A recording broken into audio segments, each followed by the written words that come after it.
pasok. Yes, magandang hapon. Mariing kinondena ng United Arab Emirates nitong Lunes ang isinagawang missile attack ng Iran sa Al Udeid Air Base sa Qatar, ang pinakamalaking pasilidad ng militar ng US sa rehiyon.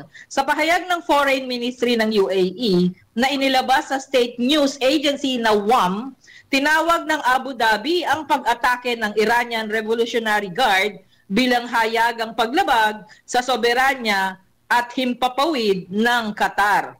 Binigyan din naman ng Pangulong Ferdinand Marcos na ang pamahalaan natin ay magsasagawa o nagsasagawa na ng voluntary repatriation alert sa mga Pilipinong naiipit sa giyera ng bansang Israel at Iran.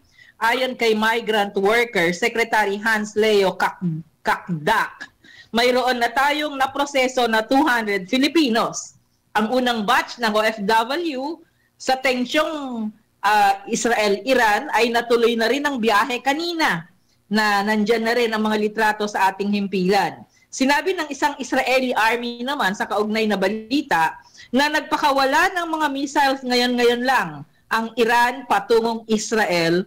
Short while notice ito. Nauna dito inanunsyo ni US President Donald Trump ang staggered ceasefire between Israel and Iran ay mag-uumpisa na. So naguguluhan na yung mga tao sa mga statements ng Iran at ng US government. At yan ang report, ito po si Mel Aligada reporting para sa Media House Express, ang kauna-unahang internet, TV radyo sa bansa. Back to you. Maraming salamat, Mel Aligada, sa iyong report.